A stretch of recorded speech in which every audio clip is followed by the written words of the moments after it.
우리는 종종 영화나 드라마를 보면서 갑자기 옆 사람에게 화날 때가 있습니다. 주로 어느 때인가요? 바로 우리의 귀에다 대고 스포일러를 제공할 때 화가 나기도 하죠. 야, 정말 흥미진진하고 스펙터클한 그 상황 속에서 야, 저 사람 저기서 죽어. 그러면은 완전히 기분이 확 가라앉죠. 정말 흥미진진한 상황 속에서 그 상황의 스토리를 미리 얘기해 버린다면은 그 이야기를 듣고 나서는 그 상황이 재미없어져 버리는 경우가 너무나도 많이 있는 것이죠. 그런데 생각해 보십시오.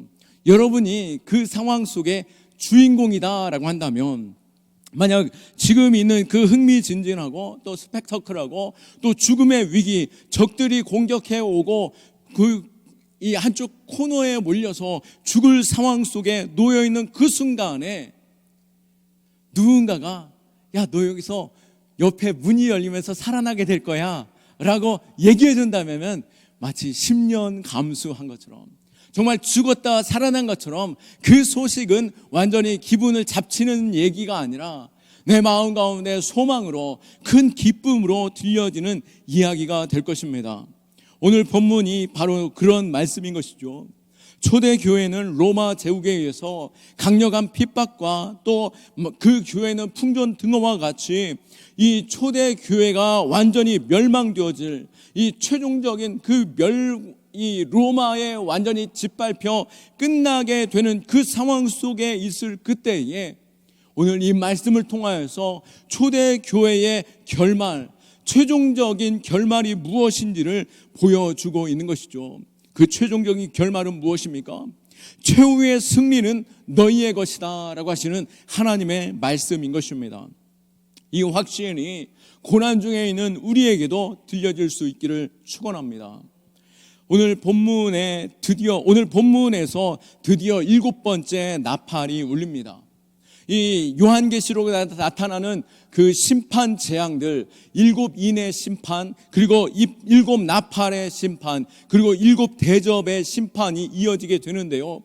그 심판의 강도는 점진적으로 높아지고 있습니다. 지난 8장에서 7 나팔의 재앙이 시작되면서 그 7 나팔의 재앙이 점점 확장되어지면서 또 점점 그 재앙이 사람들에게 큰 위협으로 공포로 다가오고 있죠. 첫 번째 나팔이 울리면서 땅의 심판이 임하였고 바다의 심판이 임하고 물의 심판이 임하고 빛의 심판이 임하였습니다. 이 4개의 심판이 임한 후에, 이 4번의 나팔 재판이 있은 후에 다섯째 나팔이 울리기 전에 화가 있을지어다 라고 외치는 소리가 들려진 후에 5번째 나팔이 울려지게 되는데요. 그 나팔로 인하여서 무저갱, 지옥과 같은 지옥에 이르기 전에 그 악한 자들이 들어가 있는 그 무저갱이 열려지고 황충과 같은 존재들이 나와서 하나님의 인을 받지 못한 그들을 고통스럽게, 또 그들로 하여금 그 죽음의 현장에 놓여지게 하는 그 상황으로 몰아간 것을 보았습니다. 또 6번째 나팔이 울리면서 큰 전쟁이 일어나게 되는데요. 그것으로 인해서 모든 인류의 3분의 1이 죽게 됩니다. 이렇듯 그 나팔 소리가 울려지면서 6번째까지 이를 때에 그 심판은 점점 더 심각해지고 더 깊어지는 심판으로 임하게 된 것이죠.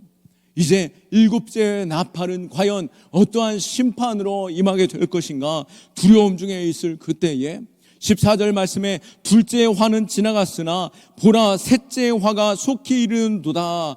앞서서 5번째 나팔이 있을 때에 화가 있을진저 라고 천사가 외쳤을 때요, 그때 첫 번째 화는 바로 무저갱이 열리고 황충과 같은 존재들이 나타난 것이 첫 번째 화였고, 2번째 화는 큰 전쟁이 일어남으로 인해서 인류가 3분의 1이 죽게 되었을 때 2번째 화가 임한 것이죠.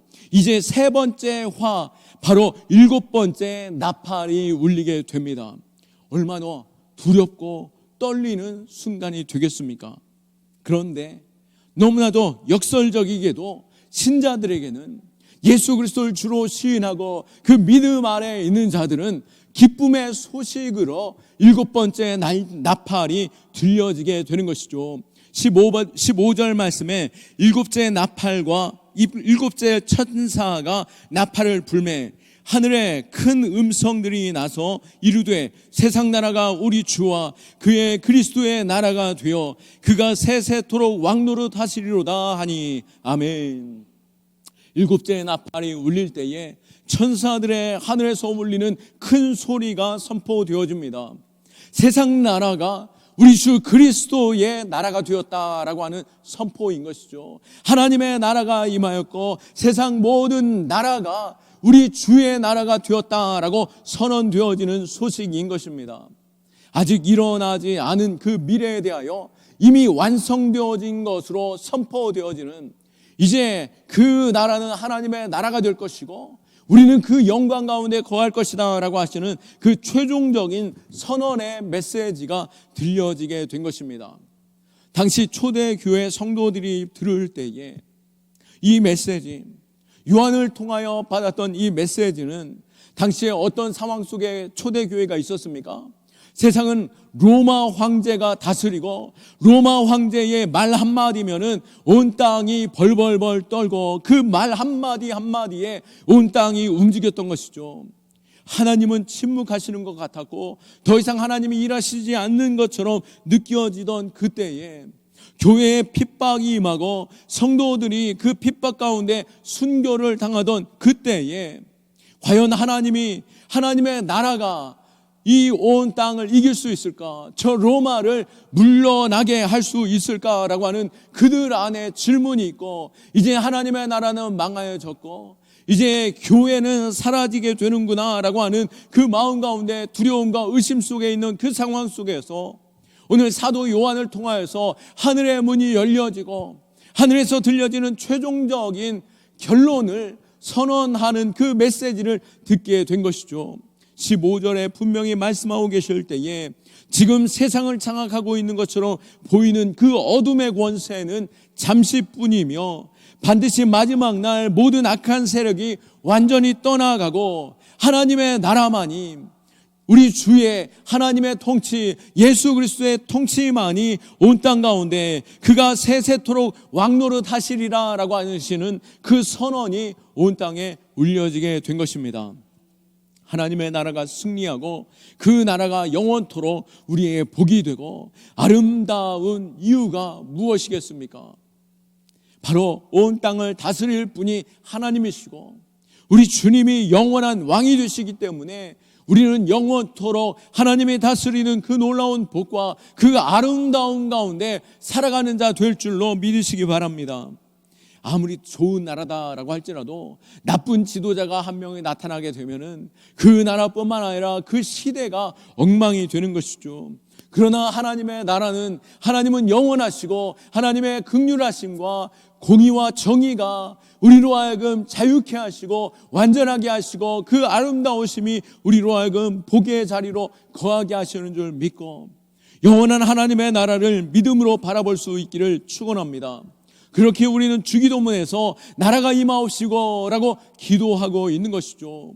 이것은 단순한 기도가 아니라 이 세상은 우리의 영원한 집이 아닌 우리가 하나님의 나라, 궁극적으로 이 땅 가운데 완전한 성공은 바로 하나님의 나라가 임하는 것이고 하나님의 영광이 온 땅 가운데 충만하게 되는 것, 우리는 그것을 바라보고 또 하나님의 백성들이 그것 가운데 왕노릇하는 자 될 것이다 라고 하시는 그 약속을 굳게 믿는 자 될 수 있기를 축원합니다.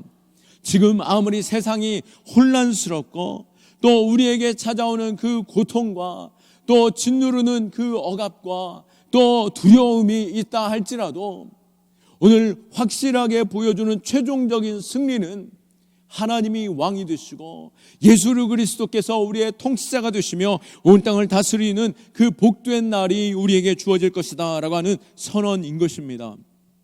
16절 말씀에 하나님 앞에서 자기 보좌에 앉아있는 24장로가 엎드려 얼굴을 땅에 대고 하나님께 경배한다라고 말씀하고 있습니다.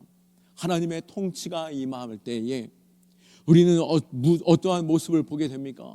오늘 여기서 24장로라는 것은 앞서 계시록 4장에서도 우리는 이 24장로를 보게 되었는데요. 그 24장로는 바로 구약과 신약의 모든 성도들의 대표를 의미합니다. 곧 우리의 자리가 그 자리에 서게 될 것이다 라고 하시는 약속인 것이죠. 그러기에 그 24장로의 보좌와 그들이 누리고 있었던 그 영광스러운 면류관이 우리 역시도 그 보좌에 앉을 것이며 그 영광의 면류관을 쓰며 그 영광의 자리에 서게 될 것에 대한 약속인 것입니다. 그렇기에 우리가 온갖 고난과 천대를 받던 또 가난과 죽음의 위협 가운데 있던 초대교회 성도들 역시 이 24장로의 그 영광스러운 모습을 보며 그들의 고난은 이제 영광스러운 면류관이 되고 또 그들의 자리는 그 영광의 보좌가 될 것에 대한 그 보배롭고 존귀한 자로 세워질 것에 대한 소망 가운데 다시 한번 그 영광의 날을 기다리게 되는 것이죠. 그 영광스러운 24장로가 오늘 그런데 무엇을 하고 있습니까? 16절 말씀에 그들이 땅에 엎드려 얼굴을 대고 하나님께 경배한다라고 말씀하고 있는 것이죠. 하나님께서 우리를 창조하신 그 목적은 우리로 하여금 하나님께 영광을 돌리고 하나님의 찬송을 부르게 하시려고 우리를 지으셨다라고 말씀하십니다. 우리가 지은 바 된 대로 설 때에 가장 아름답고 가장 귀하고 가장 가치 있고 가장 복된 자리에 있는 줄 믿으시기 바랍니다. 24장로가 영광스러운 자리에서 그들이 가장 영광스러운 역할을 감당할 때에 바로 하나님께 영광 올리는 자리, 하나님께 예배하는 자리로 나아가는데요. 그들이 완전히 엎드려졌다라고 하는 말씀은 무엇이겠습니까? 그것이 바로 진정한 예배다라고 하는 것이죠. 엎드림이라는 것은 바로 항복을 의미합니다. 우리에게 있어서 진정한 예배는 무엇이겠습니까? 나는 아무것도 아닙니다 라고 고백하는 것이 진정한 예배인 줄 믿으시기 바랍니다. 우리의 예배는 내가 모든 것을 다 할 수 있고 지금 잠시 이 상황에 대해서 하나님께 아뢰며 하나님 이것만 해결해 주시면 나는 뭐든지 다 될 것 같습니다 라고 말하는 그 마음이 아니라, 그 교만이 아니라 나는 아무것도 아니요 하나님만 존귀하시며 또 내 모든 상황조차 하나님께서 주관하여 주시고 하나님께서 이 모든 상황의 주인 되어 주실 때에 내가 가장 영광되어지고 내 안에 가장 평안이 있고 가장 소망 넘치는 상황 가운데 있습니다 라고 하는 그 항복, 그것이 참된 예배인 줄 믿으시기 바랍니다. 오늘 이 밤에 주님 앞에 나와 예배할 때에 나에겐 아무 문제 없고 이거 한 가지만 주님 도와주십시오 라고 하는 심령으로 왔습니까? 아니면은 내 시간, 내 위치, 내 가정, 내 직장, 내 삶에 아버지 하나님께서 도와주셔야 됩니다. 저 잘 되게 해주십시오 라고 하는 자리가 아니라 하나님 앞에 나올 때에 하나님 이 모든 것들을 다 내려놓고 주님만 나의 주인 되어주시고 내 가정에 내 직장에 내 삶의 주인 되어주시고 영광 받으실 분이시기에 내가 이 모든 것 주님 앞에 내려놓고 주님만 예배합니다 라고 하는 그 심령으로 나왔다라고 한다면 이것이 바로 천상의 예배, 가장 아름다운 예배의 자리인 줄 믿으시기 바랍니다.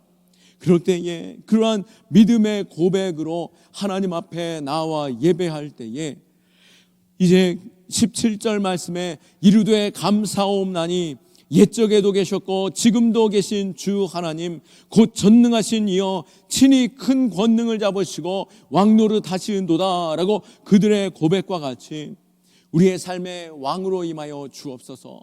내 심령의 이 어두운 가운데 내 마음 가운데 내 마음의 그 한 구석 닫아두었던 그곳 가운데 오셔서 왕이 되어주시고 내 가정에 오셔서 왕이 되어주시고 내 직장에 왕이 되어주시고 내 삶의 왕이 되어주실 때에 하나님의 통치 임할 때에 그것이 가장 복되고 가장 아름답고 가장 존귀한 그 결과로 나타나게 될 줄로 믿습니다.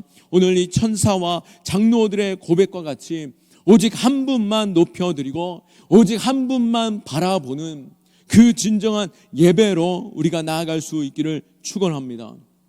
예배드림에 있어서 찬양팀의 실력이나 또 목사의 외모나 목소리, 또 그리고 설교의 내용이 유익한가 아닌가, 그것이 중요한 것이 아니라 나의 시선, 나의 마음, 내가 어떠한 마음으로 이 자리에 나왔는지, 또 내가 이곳에서 무엇을 바라보고 있고, 또 앞에서 강단에서 들려지는 그 음성이 아니라 내 심령에 들리는 하나님의 음성에 귀 기울이며 내가 하나님 앞에 모든 것 내려놓고 항복합니다, 하나님만 예배합니다, 그 심정으로 나왔다라고 한다면 그 예배를 받으시는 줄 믿고 또 그 예배에 있는 그곳이 바로 하나님의 나라인 줄 믿으시기 바랍니다. 다시 한번 본문으로 돌아와 요한은 7번째 나팔이 울릴 때 하늘 문이 열린 것을 보았고 그곳에서 24장로의 예배를 보았고 하나님의 영광을 보았습니다. 그런데 거기에서 또 한 가지 더욱더 깊이 있고 더욱더 거룩하고 더욱더 아름답고 귀한 것을 보게 되는데요, 바로 그 안에 지성소 문까지 열려지고 그곳에 하나님의 언약궤까지 바라보게 되는 것을 보게 됩니다. 19절 말씀에 이에 하늘에 있는 하나님의 성전이 열리니 성전 안에 있는 하나님의 언약궤가 보이며라고 말씀하고 있습니다. 우리가 이 땅 가운데 있었던 그 성막과 지성소와 지성소 안에 있던 하나님의 언약궤, 그것은 바로 하나님의 임재를 뜻하죠.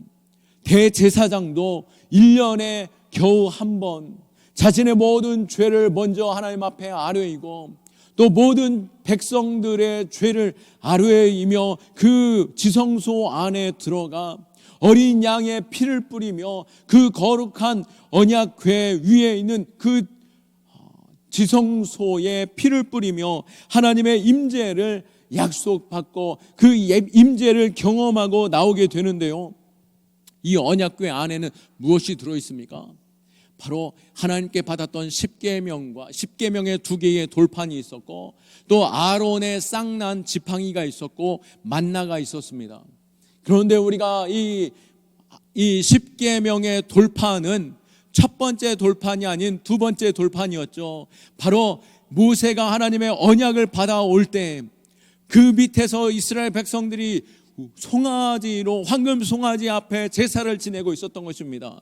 이 언약이 깨어지는 것을 모세는 경험하며 그 언약궤를 집어 던졌고 이제 그 언약궤가 깨어진 후에 그럼에도 불구하고 하나님께서 이 모든 것들을 회복시키시며 다시 한번 언약을 맺어 2개의 돌판을 주셨고 그것이 언약궤에 들어갔습니다.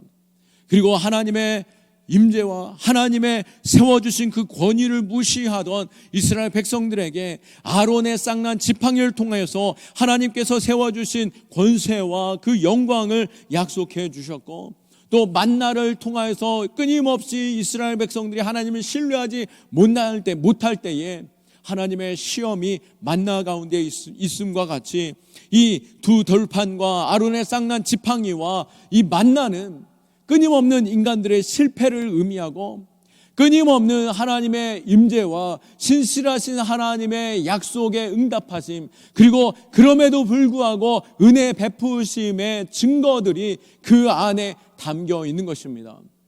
바로 오늘 요한이 하늘의 성전 문이 열려지고 그 지성소 안에 언약궤를 보았다라고 하는 것은 바로 하나님께서 우리의 모든 연약함을 덮으시고 하나님의 놀라우신 은혜와 하나님의 임재가 그들 가운데 있다라고 하시는 그 약속을 보여주시는 것이죠. 하나님은 영원토록 우리와 함께 하시는 하나님이십니다. 꽃은 시들고 푸른 마르나 하나님의 말씀은 영원하고 하나님이 우리와 함께 하시는 그 약속 가운데 그 약속을 믿는 믿음의 백성들에게는 영원한 하나님의 나라와 또 그 약속 가운데 오신 예수 그리스도께서 우리의 완전한 언약이 되어주셔서 우리의 영원한 생명과 그 영원한 영광을 약속해 주셨습니다.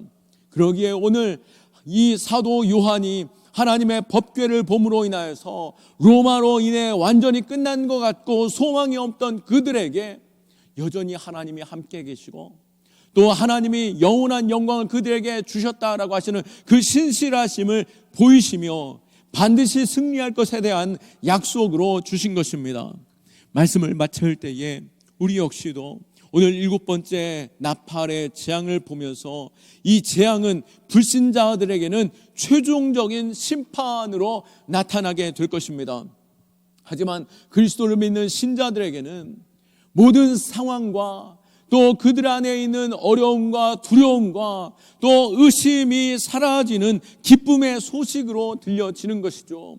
죽을 위기 가운데 너는 살았을 뿐만 아니라 너는 승리하였고 영원한 영광의 자리에 서게 될 것이고 영광의 찬송을 부르며 하나님이 너희들 가운데 항상 함께 하실 것이다 라고 하시는 그 약속으로 주신 것입니다. 오늘 우리도 어떠한 상황 가운데 놓여 있다 할지라도 이 약속을 붙잡을 수 있기를 축원합니다.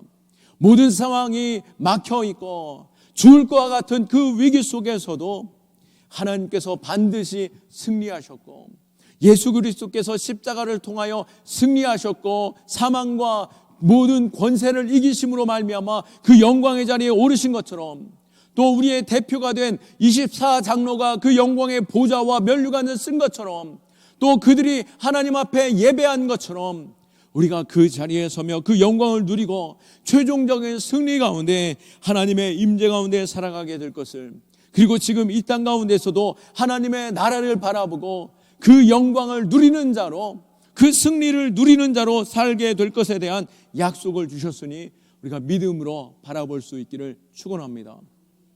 대한민국과 일본의 야구에서 7회 말에 7회 초에 8회 초라고 할까요? 8회 초에 7대 0으로 지고 있는 그 상황 속에 너무나도 두렵고 떨리고 아이고 이대로 우리나라 지고 마는구나 라고 하고 있을 그 탄식하고 있을 그때에 덜컥 문이 열리면서 아들이 아빠 저거 8회 말에 역전돼서 우리나라가 이겨요. 그 마음이 얼마나 시원하겠습니까? 이미 어제 밤에 있었던 야구가 오늘 재방송으로 보고 있는 것과 같은 것이죠.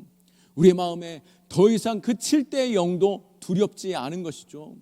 우리의 모든 상황은 이미 다 끝났고 우리에게 이미 영광이 주어진 줄 믿고 하나님의 나라 바라보며 이 땅 가운데 하나님의 그 영광을 찬송하고 모든 상황 속에서도 역전시키시는 하나님, 또 진정한 우리의 영광이 하나님의 나라 보좌와 면류관과 또 그 가운데 참된 예배 가운데 있음을 믿음으로 바라보며 오늘도 승리하는 주의 백성들 되기를 예수 그리스도의 이름으로 축원합니다. 아멘. 우리가 이 시간 함께 기도하기 원합니다. 이 시간 기도할 때에 주님, 내가 확정된 하나님의 나라를 바라보는 믿음 되게 하여 주옵소서. 모든 상황 속에서 흔들리지 않는 믿음으로 주님 바라보게 하여 주옵시고, 더 이상 이 세상에 나를 짓누르고 또 나를 위협하고 또 여러 가지로 혼란스럽고 두렵게 만드는 여러 상황 속에서 또 악한 세력이 아무리 강해 보일지라도 세상이 우리로 하여금 넘어뜨리려고 하고 우는 사자처럼 달려들려 할지라도 그리스도의 나라가 이곳 가운데 임하셨고 예수 그리스도께서 이미 승리하심을 또 보이셨고 하늘의 그 영광과 그 승리를 선포하신 것처럼 우리가 승리를 선언하는 자 되게 하여 주시고 모든 의심은 사라지고 믿음으로 주님 바라보는 예배자 되게 하여 주옵소서. 우리의 삶에 하나님의 나라 임하여 주옵시고 하나님만 바라보는 예배자 되게 하여 주옵소서. 주님 착하게